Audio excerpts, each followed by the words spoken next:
Chapter 15. The Robot Army. The wall surrounded the first city like an impenetrable barrier, black and opaque, that seemed to continue infinitely towards the sky until it was lost from sight. Countless rows of bricks were perfectly arranged, presenting neither an opening nor the slightest crack. Ulrich and Xana had walked from one side to the other, twice, following the city perimeter. It was no use. The wall had one sole gate and its enormous doors were tightly sealed. Even Xana's touch had no effect on them. "Seems like there's no physical way to get past this wall," Ulrich declared triumphantly, when they found themselves by the enormous, impenetrable door for the second time. They then sat on the footpath, in front of an empty shop. Many hours had passed since he'd been virtualized into the first city, and he was now hungry and tired. Xana slammed the wall with all his might. When he touched the black bricks, his fists became engulfed in blue electricity, like small artificial fires. "It's impossible," the artificial intelligence shouted. "We could get through here, just here. This door opened on my command." Ulrich couldn't help but give a weak smile. "Did you forget? We're in a closed environment. Lyoko is on the other side, and you can't reach it." Xana turned towards him. He reached his hands out as if he were grabbing air, and an enormous curved scimitar with a blade as red as blood appeared out of nowhere. Ulrich jumped and leapt up, taking on a defensive pose. "Don't mock me, human. I may not have gotten all my strength back, but I'm still the guardian of the first city."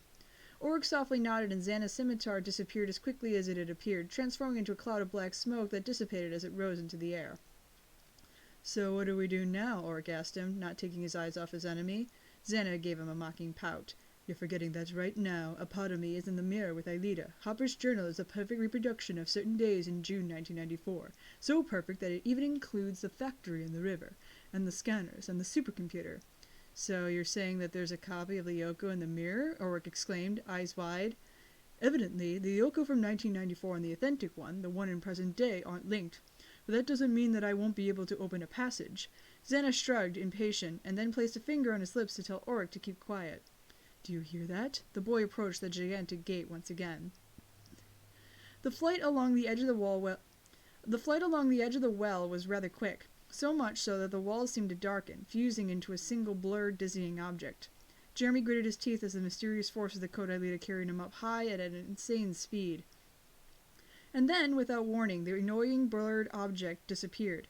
The boy shot out of the mouth of the well, directly towards the colorless sky like the cork from a bottle of champagne, and the air once again became calm and immobile.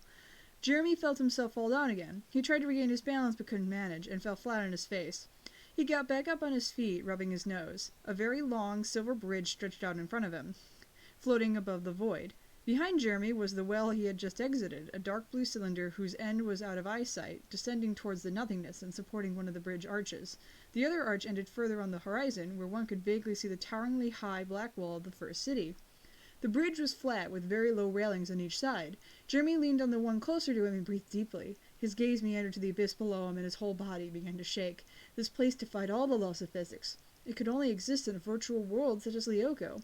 "Don't pay attention to what your eyes are telling you," the boy said to himself. "What you see is only a computer program. The endless void beneath your feet isn't real, and the sky can't be like that." He forced himself to take a step and almost tripped over on the twisted ends of his horrible elf slippers. He took a breath and looked around him. He took another step. That worked.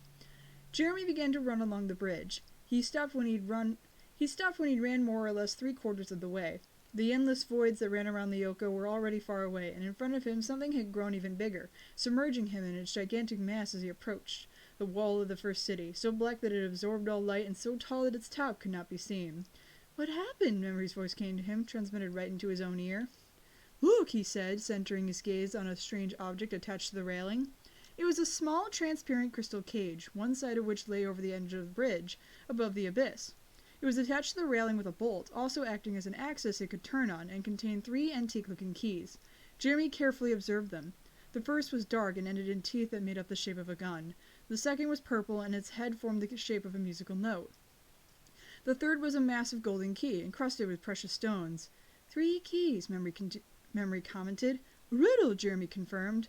The boy remarked that the floor of the crystal cage could be slid to the side, freeing the keys. Due to the way it rotates, only one of the keys would fall into the bridge, while the others would slide out the other side, being lost forever. "It's a test," he affirmed. I need to choose the right key, or we won't be able to open the door to the first city." He wondered for a moment if he could choose the incorrect one on purpose. Doing so could mean the Green Phoenix couldn't get into the first city, and Xana couldn't return to Lyoko. But if he failed, Hannibal Mako could send someone else into the virtual world to take his place, maybe one of his friends. Jeremy was convinced that if another person were to come here, the keys would reset to the way they were before, like when you start a video game from the beginning, and so he had to win this game, no matter what. Hurry up, Mago's voice suddenly demanded, hurting his eardrum. Take the key. Yes, but which one? He asked, indecisive. Well, the gun-shaped one, obviously. The first city is a weapon. That key must be the right one. And why not the golden one? Jeremy argued. The city could bring you great wealth, couldn't it? The boy moved swiftly. He turned the crystal cage until he found what seemed to him to be the right key and opened the door, letting it slide towards him. The object he had chosen fell to his feet, while the two others slipped into the void and seemed to disappear in the darkness. What did you do, stupid boy? It was Mago again, yelling like a madman.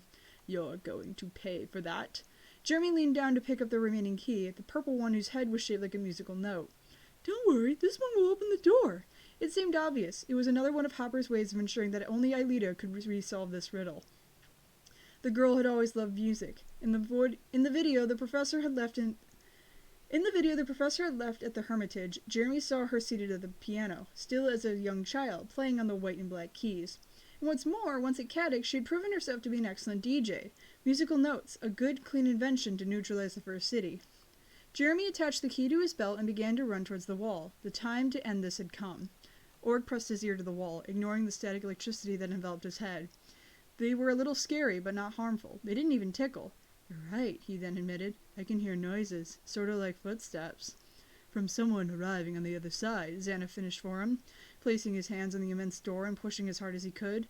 But the door didn't budge even a millimeter. Nothing. I can't open it, and I can't even tell who could be on the other side. Org thought that it was a really great question. Who could it be? Maybe Aelita, having found a passage from the mirror. Or worse, it could be someone from the Green Phoenix, a terrorist. Or maybe it was Hannibal Mako in person. Xana, he said, has it occurred to you that whoever is on the other side could be an enemy? And that we're unarmed? The young man glanced at him briefly and burst out in loud laughter. What are you talking about? Once this door opens, I can return to the Yoko and defragment my strength. I'll reunite with the part of me that's still locked in the mirror, and after that, I'll have no enemies, only my slaves. Org couldn't manage a reply. Xana looked him, his expression a mixture of indifference and compassion. What? He murmured. If you feel safer that way. Suddenly, the weapon Org always carried on the Yoko appeared in his hands, his Japanese sword, a katana. Wow, he exclaimed. Thank you. Well, you might need it. Look, the other responded, pointing it to the door, where a luminous screen had appeared. On the screen, an A appeared, then an E, and an L. Aelita, Org whispered. When his friend's name finished writing itself, a sound like fire crackling in a fireplace could be heard. The enormous black door dissolved, transforming into a snow of glowing cylinders. On the other side of the door appeared a strange boy dressed like an elf. He had a truly ridiculous appearance, with his hairy ears and pointed cap with a feather sticking out on one side. When Org recognized him, he leapt on the boy and hugged him. Jeremy, how are you? I'm good, thanks. And you? The two friends separated and exchanged a gushy handshake. Not too bad. Could be worse. I've got loads of things to tell you. And Xana. Org suddenly turned away. He hadn't seen him go through the door, whether running, flying, transforming into smoke, or anything, but he had disappeared. Xana had escaped. The creature fluctuated in the air like a translucent cloud of smoke, and in a fraction of a second he had traversed the bridge leading to the Yoko and entered the deep well that used to contain his operational core, the same one the children had destroyed. But he could now repair it. Xana spread his mental tentacles out into the 4 sectors of the Yoko, filling them with monsters and taking control of all the towers. All the parts of himself that had been dispersed onto computers all over the world as small fragmented backups returned home, and he began to recompose them like minuscule pieces of a gigantic jigsaw puzzle. Operational level, 80%. Xana executed a scan of the network, testing the connections and the levels of security on the 2 sandboxes it contained, the mirror and the first city. The city was now open, the castle fully available to him, but operational level, 90%. The part of him that was in Hopper's sternum with Aelita was still trapped. He could now communicate with it, but they could not reunite. That is of little importance. It's nothing but a database. In the end, I don't need it to reach maximum power.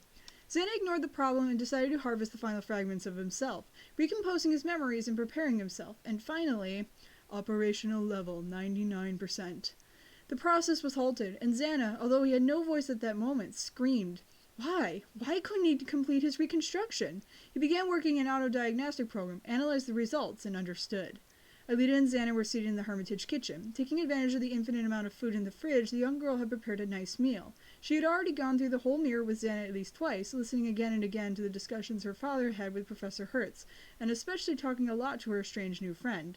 She finally began to understand more about her past. Her father had escaped from Project Carthage, and, to try and neutralize it, had built the first city.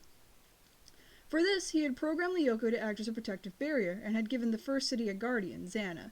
This creature wasn't human, but her father had allowed it to spend lots of time with his daughter in order to teach it the difference between right and wrong.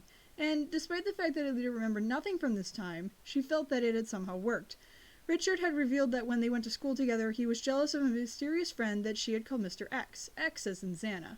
But the girl still didn't understand what had happened after that. Did her father discover that something wasn't working? But why? Everything was so complicated. At that moment, Alita nibbled on some potatoes from a plate that was already becoming transparent. "What are you thinking about?" Xana cheerfully asked her. "About before," she responded. "When we went to visit Caddick. I saw Richard when he was my age, and all my old classmates. I don't remember them, and that seemed weird, that's all." "But it's funny, too," the boy exclaimed. "We're like ghosts. We can go where we want, and nobody can see us or tell us off." He stopped suddenly. His eyes remained glued to the ceiling, motionless, completely dark. "Hey, is everything okay?" Alita asked, distracted, brushing his fingers. "Yes," Xana responded, smiling. "I've just completed a data transfer. Your friend Jeremy opened the door in the wall of the first city, and so the other part of me was able to return to Lyoko. He's busy reconstructing his operational core." "Oh," said Alita. "Does that mean that something will change for us?" "Maybe so," Xana whispered, gently grabbing her arms, "if you want to help me." "What do you mean?" Alita and the boy's eyes met. Xana's eyes were shining brightly. I realized that something wasn't working," he said. "It's hard to explain. I haven't yet finished all the subroutines in my programs, and as a result, well, to put it briefly, it's complicated. But it seems that I finally understood what I want more than anything else, which is stopping me from reaching 100% of my capacity." "What is it?" "I want to become human." Xana grinned and stood up on the chair, then the table, trampling on the remains of the food, which turned to smoke. "Yes, human," he exclaimed. "That's why I felt so unhappy and incomplete before. But by being with you, I've understand what I'm truly lacking. I need to turn myself into a true human being. Think about it. This way, I would be the guardian of Lyoko, just like your father wanted, and we could get rid of those Green Phoenix guys. Lyoko would become a world for just the two of us. You and me, and your friends too if you want. We would be together." Alita observed him, not knowing what to say, and felt an almost painful shiver raise from her wrists up into her arms and shoulders, finally reaching her throat. Xana couldn't become human. If there were a way to do it, her father would have known, but she remembered nothing, and her father was dead. The boy realized that something was wrong. He sat down again and warmly took her hands with his own. "Will you help me? Do you promise that you'll help me become human?"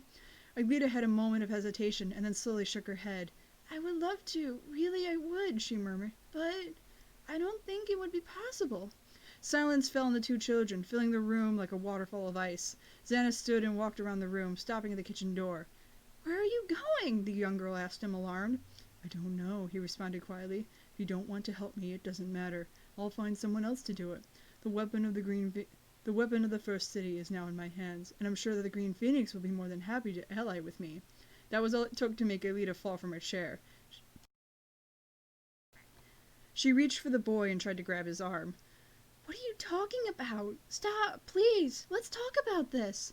But all she grasped in her hands was a small plume of smoke. In the first underground level of the factory, Memory was seated at the control terminal.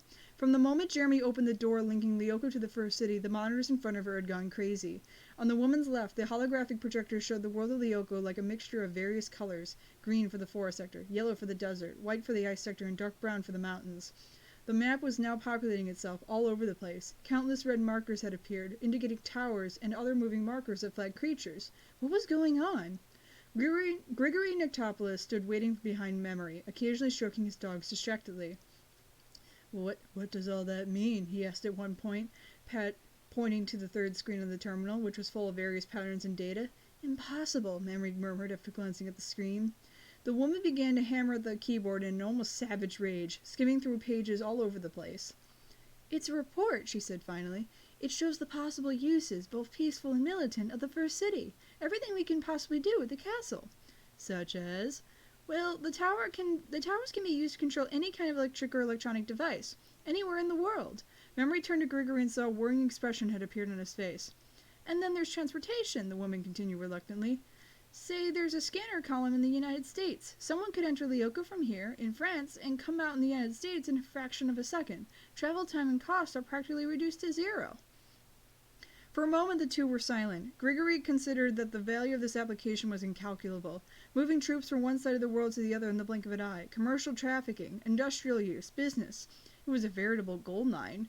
It also talks about materializing virtual creatures, Memory added. In other words, that it's possible to create new beings in Lyoko and then have them enter reality through the towers. What else does the report say? Grigory asked after audibly gulping. There's a letter for Hannibal Mago. I'll go tell him, said the man, straightening up and forcefully grabbing his dog's double leash. Hannibal Mago sat in the chair at Memory's control terminal and played with the rings that covered his fingers. You're sure that this isn't a trick? We don't know who wrote the file in this letter, Memory responded. But it's clear that it wasn't one of the children. It came directly from inside Lyoko, and apparently whoever sent it can control the virtual world. Excellent. Hannibal Mago moved the brim of his hat away from his eyes and began to read. The letter was quite brief. Dear Mr. Mago, although you don't know me, I know everything about you. I know how much money and how much time you have invested in the Lyoko project, and I'm up to date on all the information collected by Grigory Niktopoulos. For example, I could easily tell you the true identity of the woman you have named Memory. As for myself, you can call me Xana, or Guardian. So as not to bore you, I shall get straight to it. The file I have sent you shows what I know about Lyoko, the first city and the castle, and I know how to use them. If you wish, I would be honored to grant you access to them. As you may have guessed, I would like to request something in exchange for my help. I would like to have but one wish fulfilled, to leave this computer and become human. If you accept to help me to secure our little agreement, I would be more than able to set the castle to work and materialize a small army of robot soldiers into reality, using the factory scanners. This army will obey your orders and will be a great help to you. For example, you could attack Katic Academy. Also, it could be that you didn't know... Mago calmly finished reading the letter, evaluating the information contained and nodding to himself. Help the Xana become human? He hadn't the slightest idea what that meant, but ultimately he didn't care. The important thing was the castle, the first city, and, seeing what the letter said, Katic Academy as well. Mago reread the last line on the screen. If you choose to accept this agreement, go down to the second underground floor to welcome your new soldiers. Sincerely, Xana. The boss of the Green Phoenix smiled. He rested his fingers on the keyboard and wrote, Dear friend, materialize the soldiers directly into the Hermitage. The chalet is now under my control. He then took the computer mouse in his right hand. Click.